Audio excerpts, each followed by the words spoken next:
Good evening.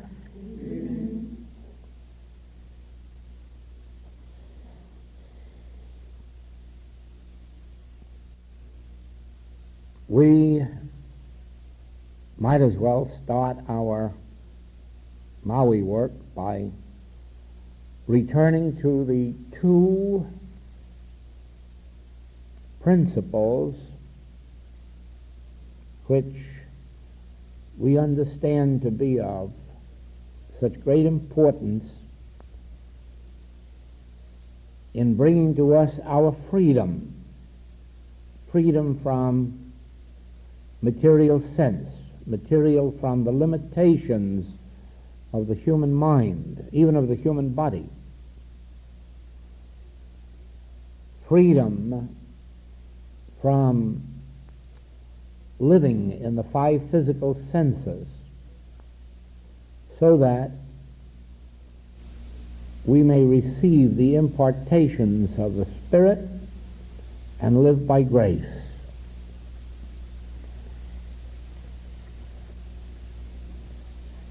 One of the major mistakes of the religions of the past 5,000 years is ascribing evil to God. That is, holding God responsible for the evils of this world, accepting the belief that God rewards and God punishes, or that God sends diseases to the earth, or is responsible for accidents, or as the insurance companies put it, that an act of God results in disaster, cyclones, hurricanes, tidal waves.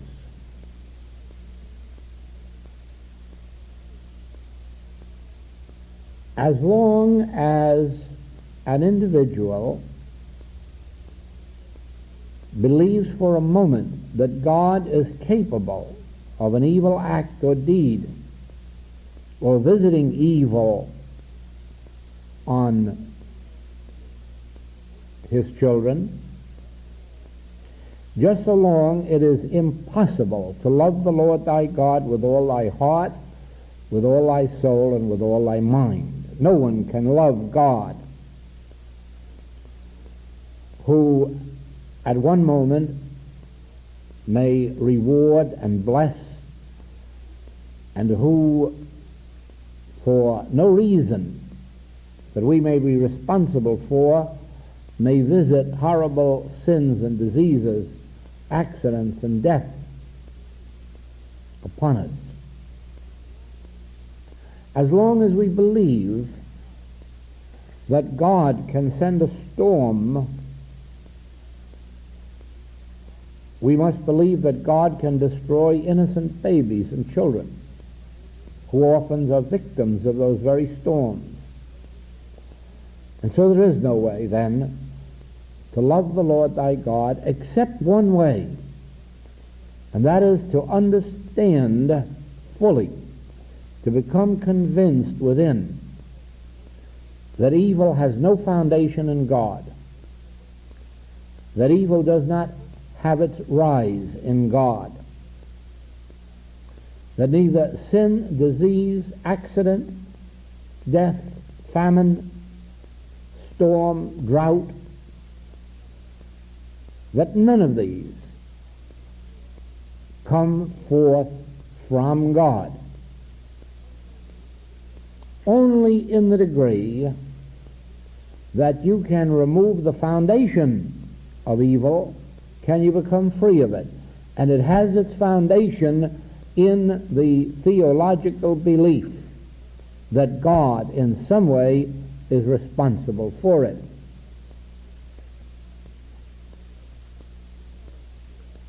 We know, of course,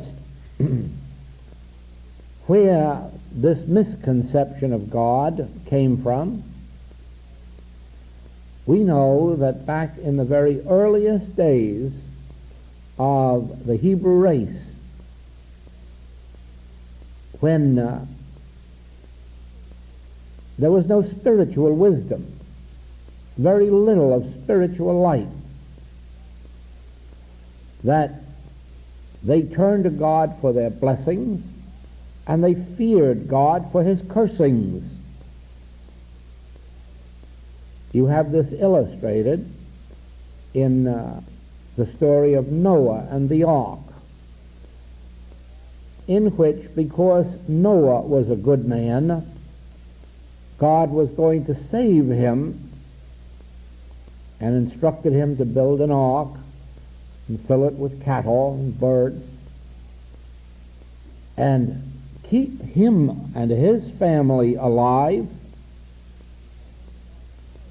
And the same God that was going to do that for Noah was going to wipe out all of the rest of the race on the earth. Now, of course, it couldn't ever be possible for there to be only one holy man or one righteous man on earth. But if there were, try to think, where would man get his capacity to be evil? If God gave him that capacity, where would he get it but from God, and why then would God punish him? And if God did not give man the capacity to sin,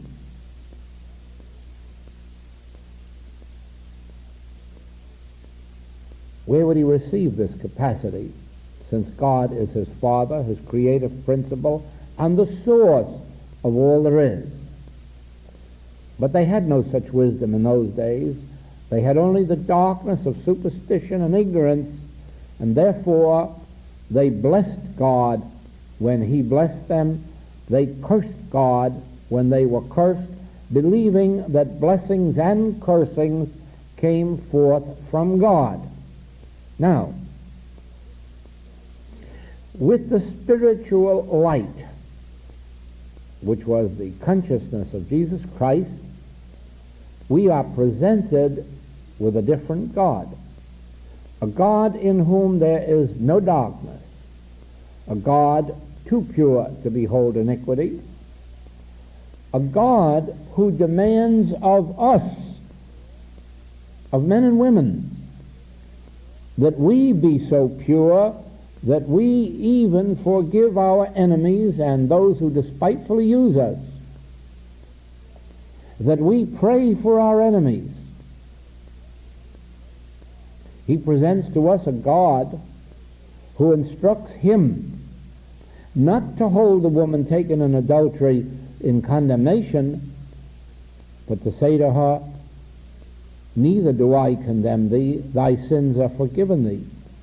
And to a thief on the cross he is bidden to say, "I will take thee with me into paradise this very night."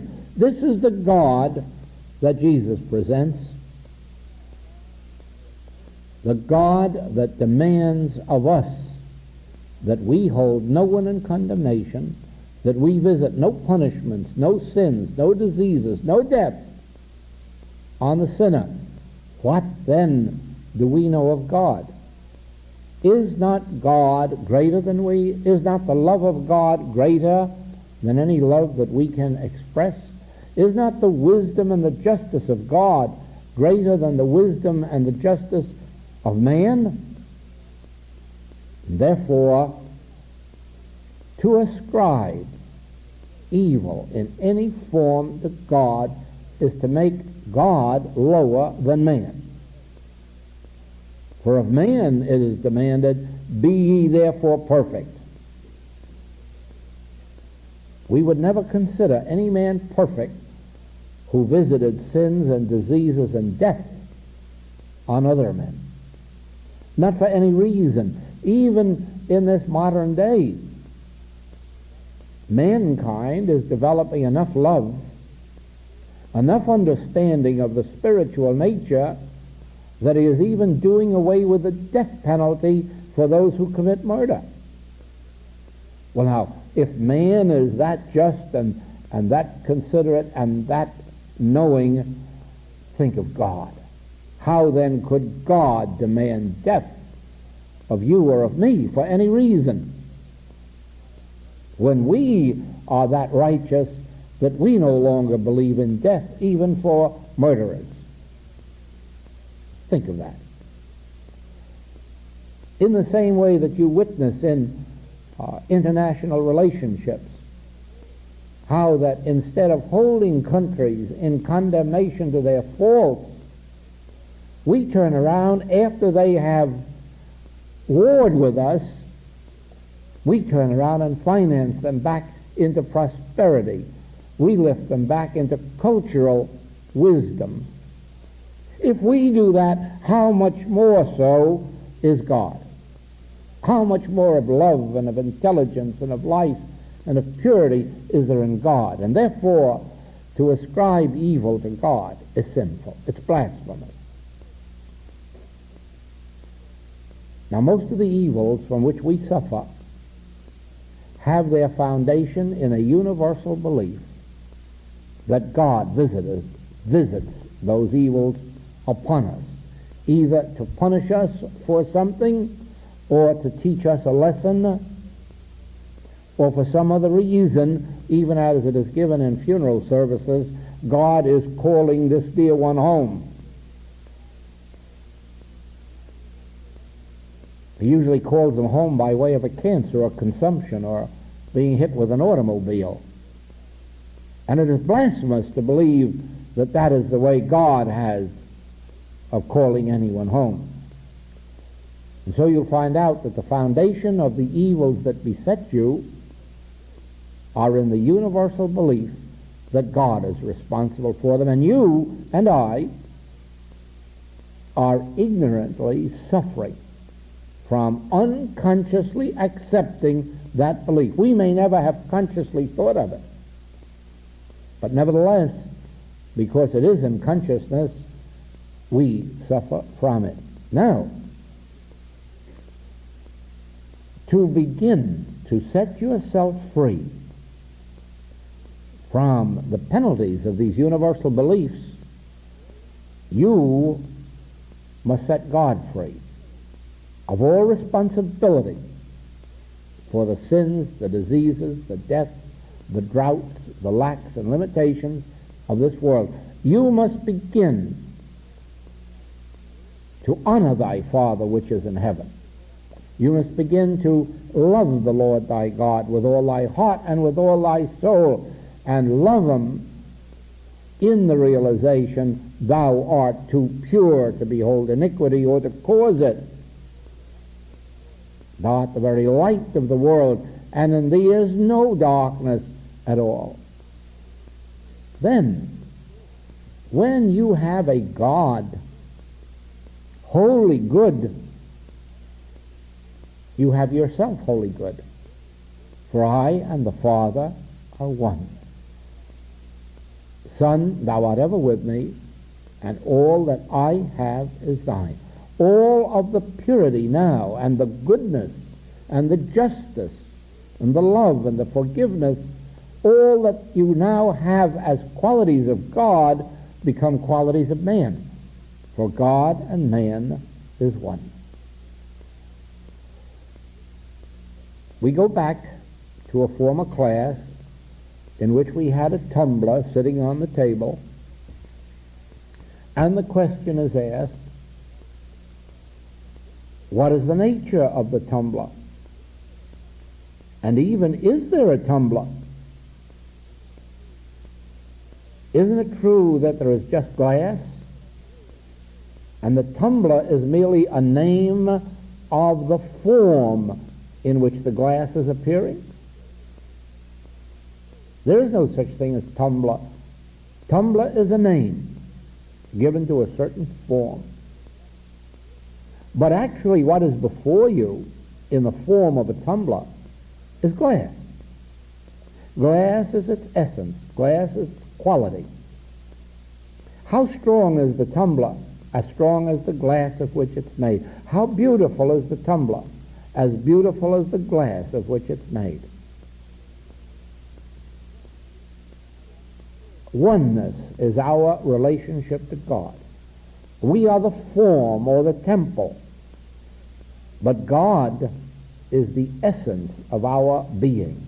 God is the substance of our life, of our mind, of our soul, of our spirit, and even our body is the temple of God. Now, once you perceive this pure nature of God, in whom there is no evil, no propensity for evil,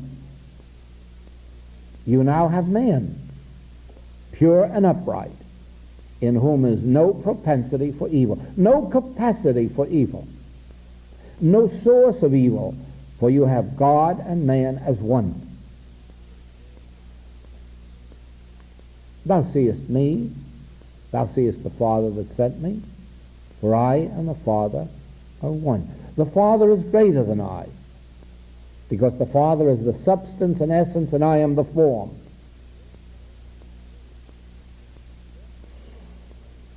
Because glass is greater than tumbler, you can change the form of the glass. Change it from a tumbler to a salt dish or a pepper shaker.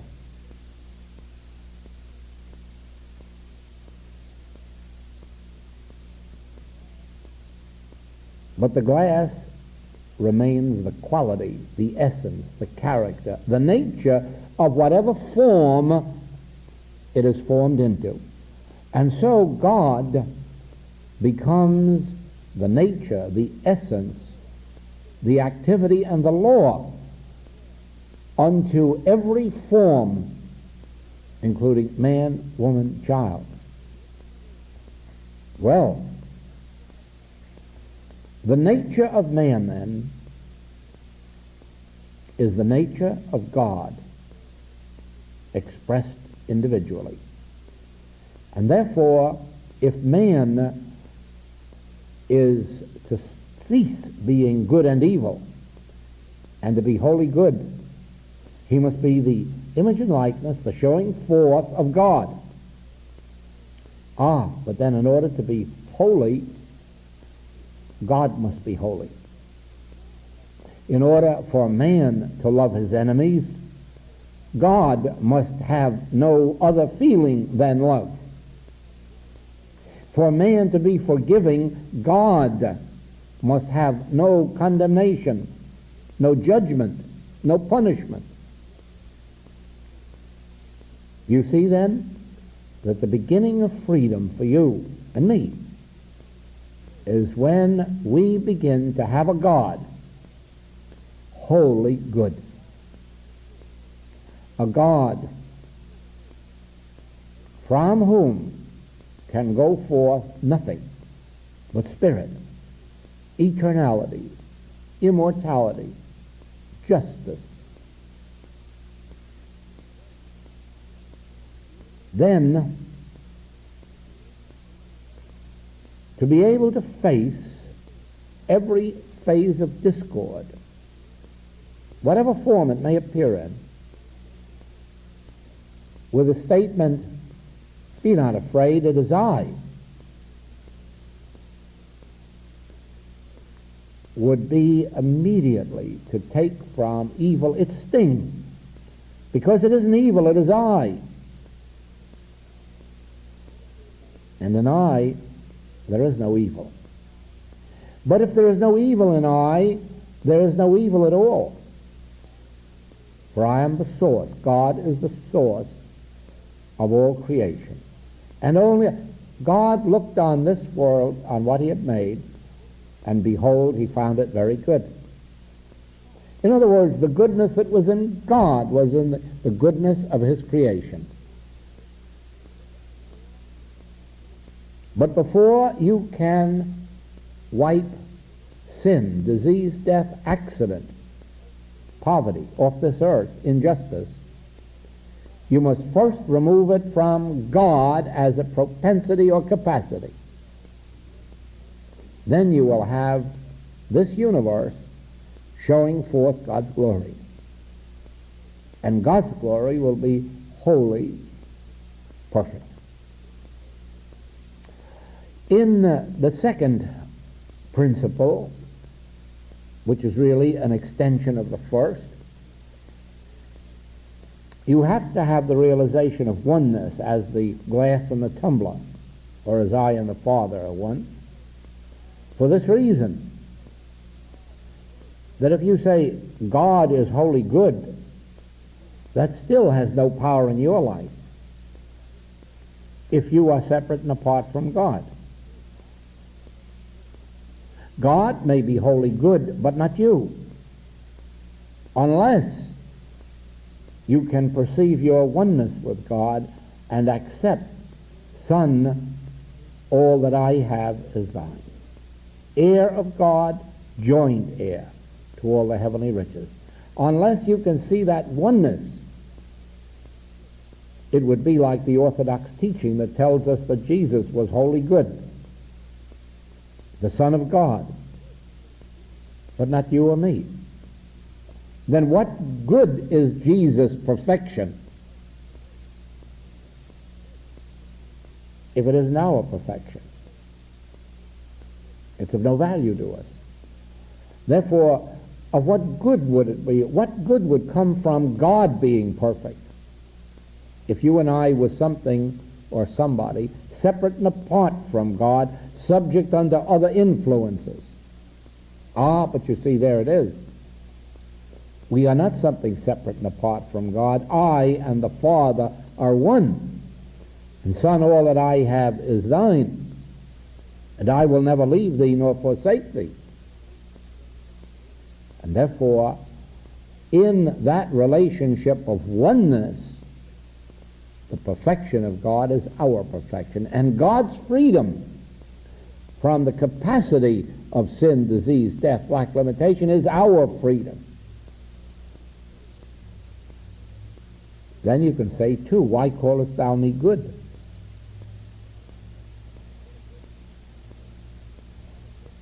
Because whatever goodness there is being made manifest through us is God's goodness.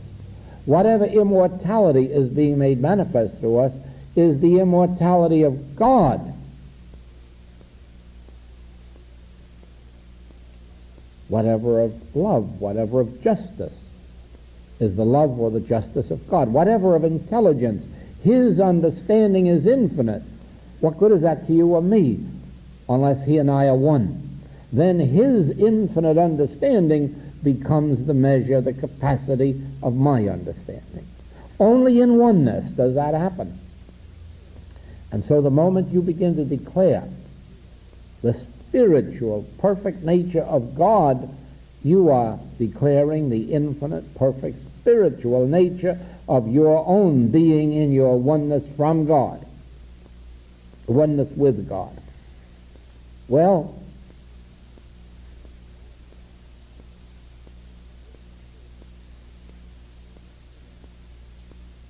this, of course, carries us naturally into a principle of the infinite way, which I've said to you before must never be forgotten. And that is that God is not a power over evil. God is not a power over evil. And you have no power over evil.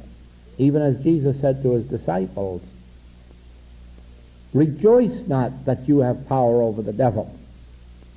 Rejoice only that your names are written in heaven. You're one with God.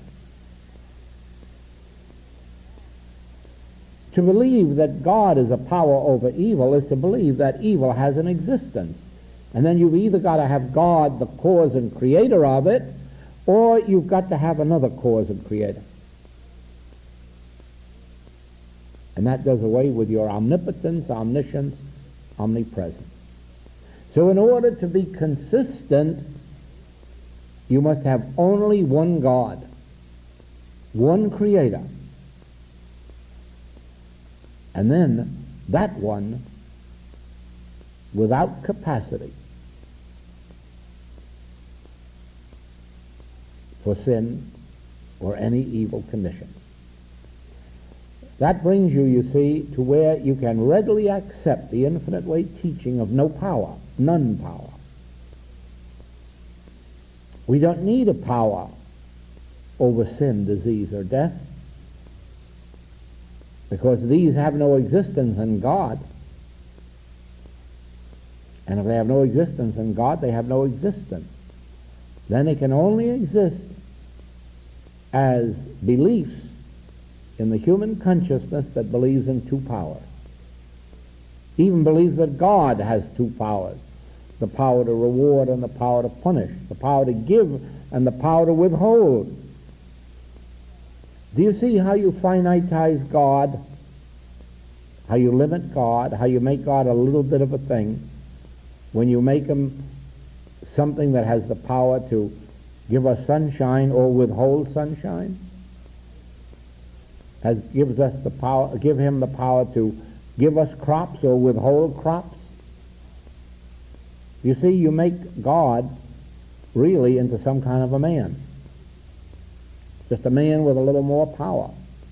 But God isn't that way. God can't give sunshine and God can't withhold sunshine. God can't give us purity and God can't give us the capacity to sin. God can't give us life and God can't give us death. God is eternal life, and that his life is the life of our being. He doesn't give it, he is it. He doesn't give it, he is it. God does not give us purity. God is our soul. And the soul of God being pure, our soul is pure. God doesn't give us wisdom. God is wisdom. But being infinite, God is our wisdom. There's no giving and there's no withholding. There is only ising. If there were a God life and your life, God life may be immortal and yours might be mortal. But if God is infinite life. And that means your life and my life. So you see, in order to free yourselves of the limitations of human sense, you must understand the nature of God.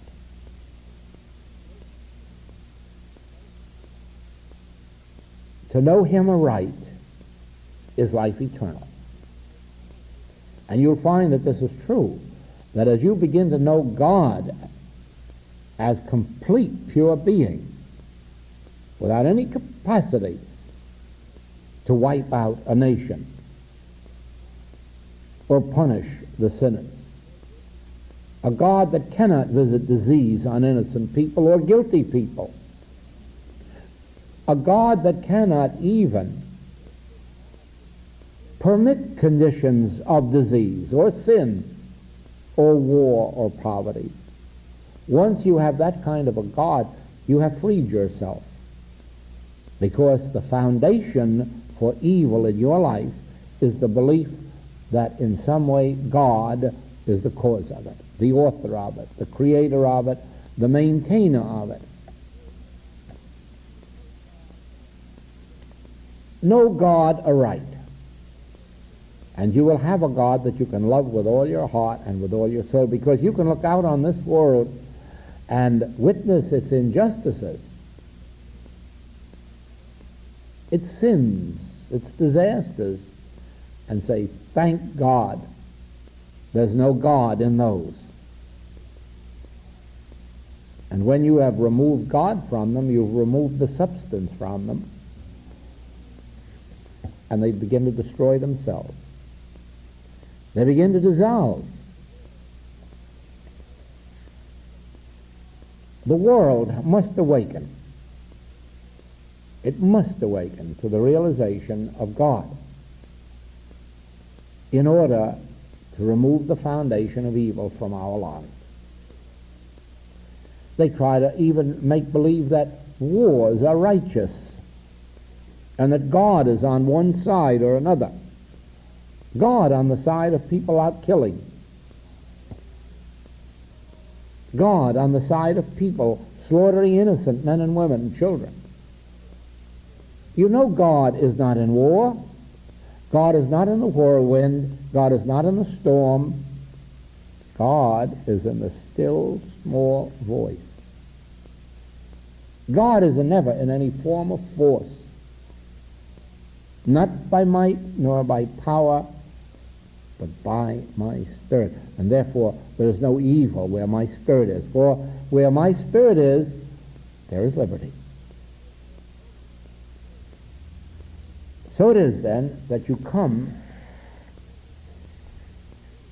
to facing your fears. And when you face them, you find that you are fearing person, thing, or condition. And very often you'll find also in your worshiping that you're really worshiping person or thing or condition, as we have it here in Habakkuk. 3rd chapter, 18th to 20th verse. What profiteth the graven image, that the maker thereof hath graven it, the molten image, and a teacher of lies, that the maker of his work trusteth therein, to make dumb idols? Woe unto him that saith to the wood, Awake! To the dumb stone, Arise, it shall teach. Behold, it is laid over with gold and silver, and there is no breath at all in the midst of it. But the Lord is in his holy temple. Let all the earth keep silence before him. So you will find that your hopes and your fears are in persons or things. It might be gold, it might be silver, it might be land, it might be securities, it might be social security. But hope and ambition and faith and confidence is always in something external, and there is our idolatry. All of which disappears when you understand that the nature of God is the nature of your individual being, and therefore you have no need of person, thing, circumstance, for you embody your good.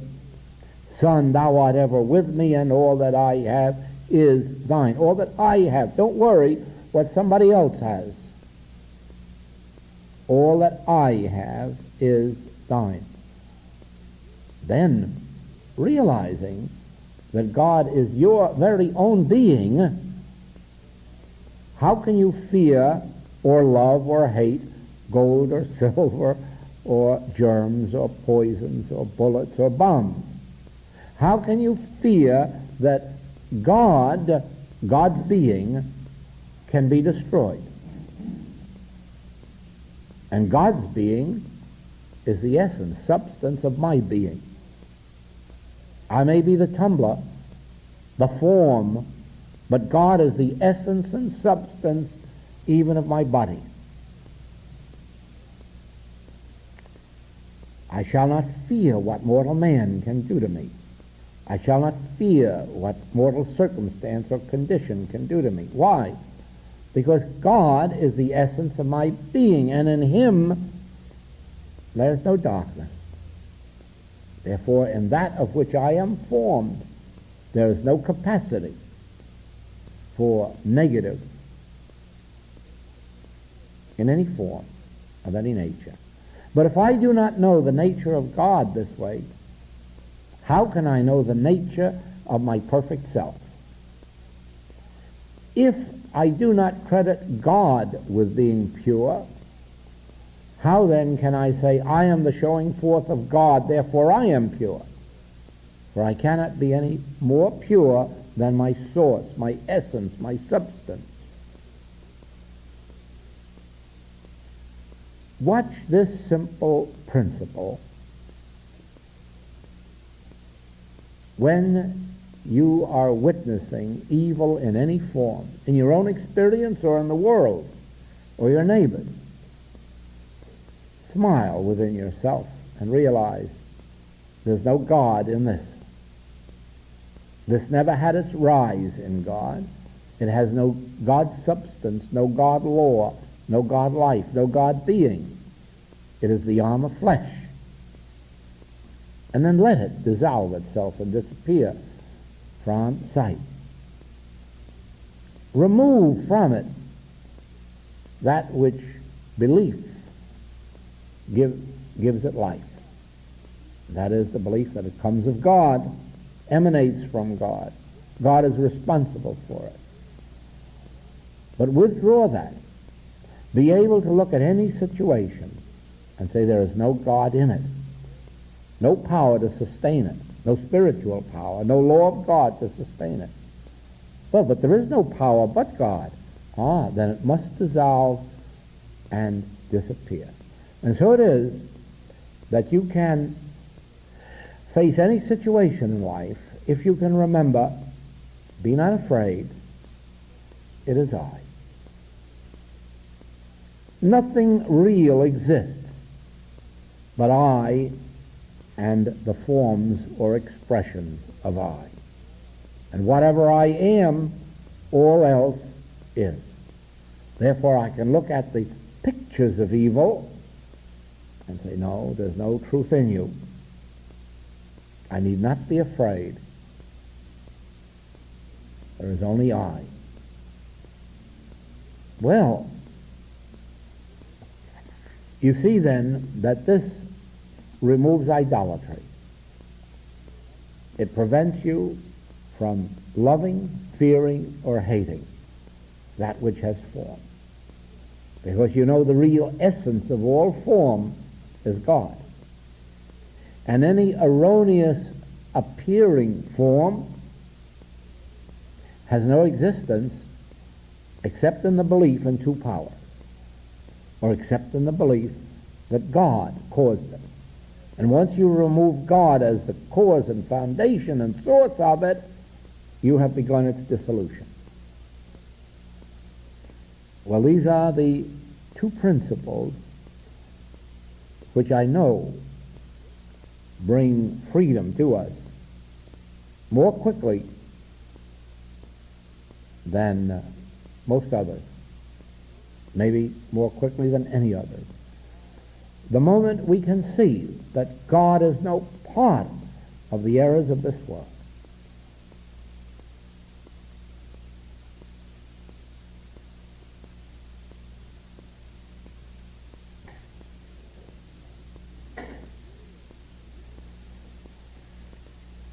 You realize that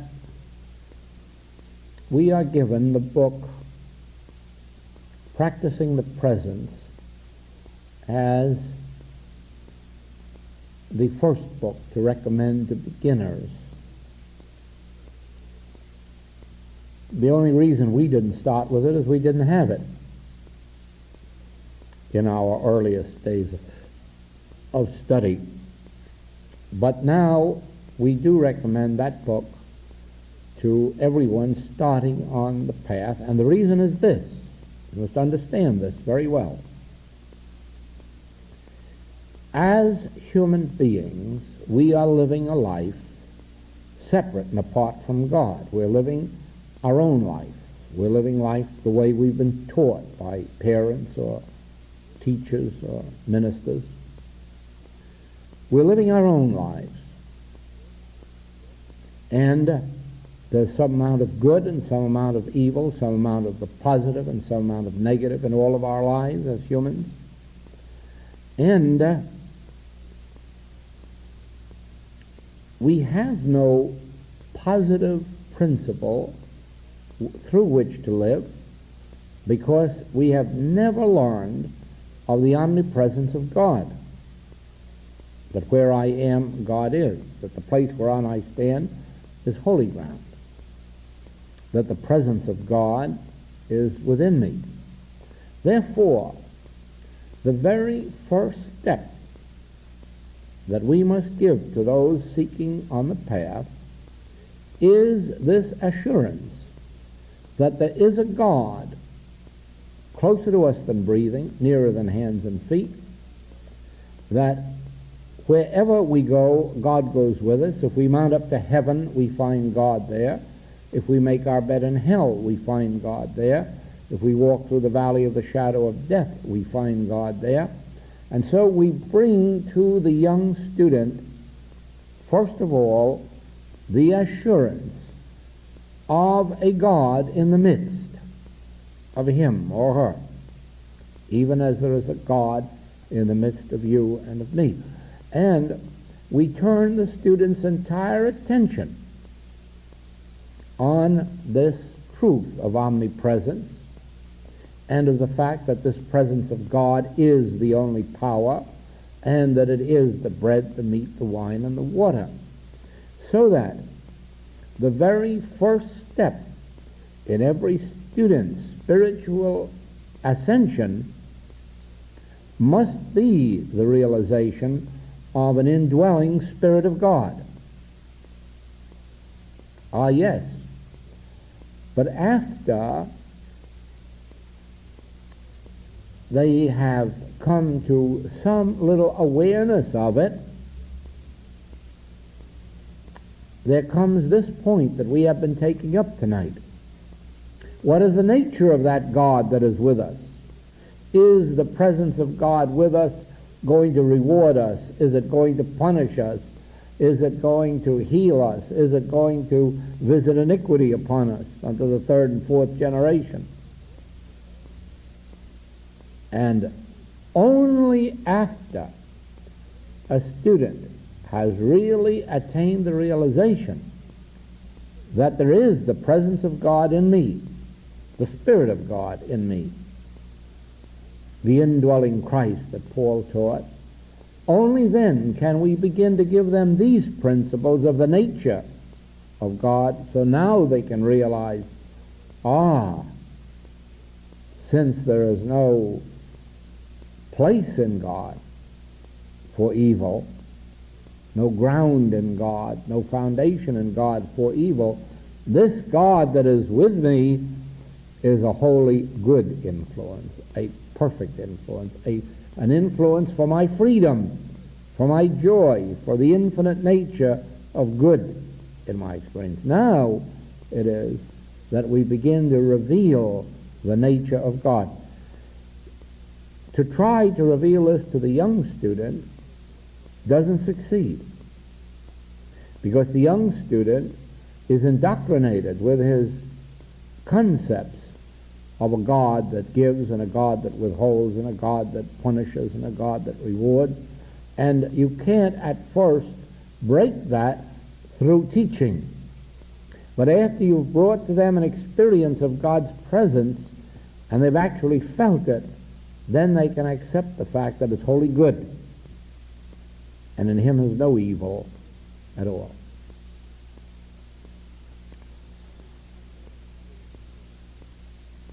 On the entire spiritual path, always the first step is this awareness of God's presence, this ability to live always as if God were bearing witness with me, God going before me. But once that is attained, your next greatest unfoldment must be this nature of God, because this is the step that brings freedom. This is the step that brings the release from what the Master called this world. When he said, I have overcome this world, you can be assured he had fulfilled that. To know him aright is life eternal. To know him aright, not as you've been taught, but to know him aright as that pure being in whom evil has no rise, no source, no foundation, no cause. Do you see that? No power. Then when you've got that, you have got your freedom. Because if God isn't the cause of these things, there is no cause. For God alone is. law, life, substance, activity, being.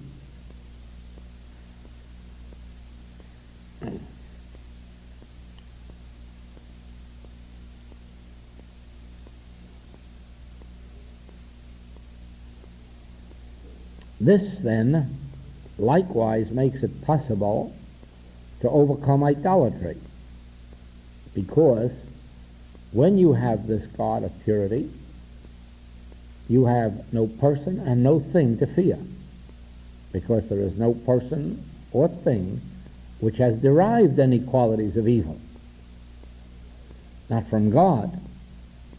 And what it has derived from mortal consciousness isn't power.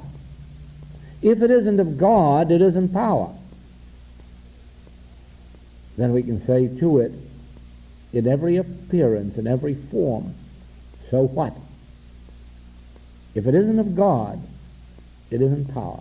And so when we behold injustices, inequalities, sins, persecutions, revilings, we can always say, so what? Be not afraid. Be not afraid.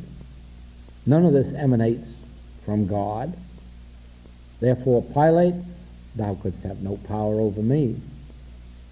The only power that you could have is what is derived from God. What isn't derived from God isn't power. And so we look at sin, and we look at disease, and we look at injustice, and we look at tyranny, and we say, so what? It isn't of God. It isn't power. And so you are going to witness in all of these international affairs, you will witness the dissolution of every one of these tyrannies, every one of these evils. They'll be dissolved. But they'll be dissolved because there are now people on earth knowing that they have no existence in God, and therefore they have no existence. They do not have their rise in God, therefore they have no power. See that? Just 10 righteous men in a city can save it. And just a few, or few hundred, or few thousand, who can face every situation of human experience in that realization, you didn't have your rise in God, you are not power. You had no foundation in God, you have no power. You have no law of God to maintain or sustain you. And then rest. Rest in His Word. Rest in this Word. Abide in this Word. Dwell in the secret place of the Most High. Always looking out at these forms or formations without hate, love, or fear. And why? Because if they don't have their rise in God, they have no substance, no law, no cause, no effect.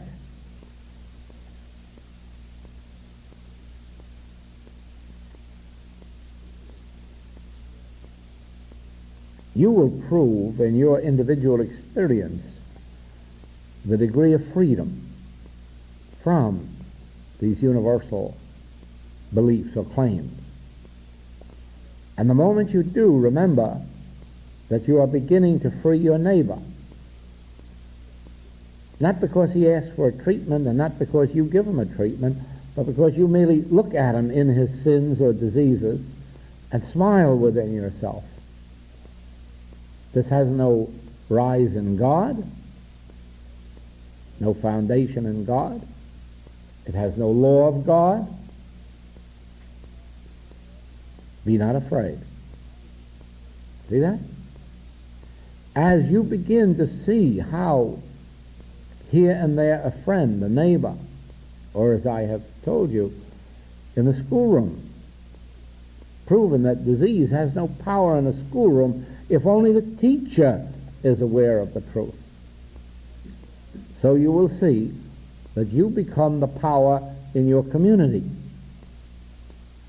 And there's no reason why anyone can't be the power in the entire world, in proportion as they can, because even though they may not individually be all over the world, they will be imparting by their influence, so that there will be a circle of Christhood around the globe. And what is a circle of Christhood except a circle of those who realize that evil does not have its rise in God. Therefore, it has no law, no substance to sustain it. And abiding in that truth, watch it as it dissolves and disappears.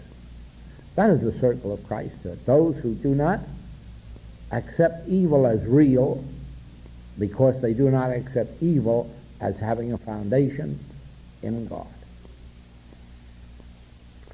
Thank you. Thank you.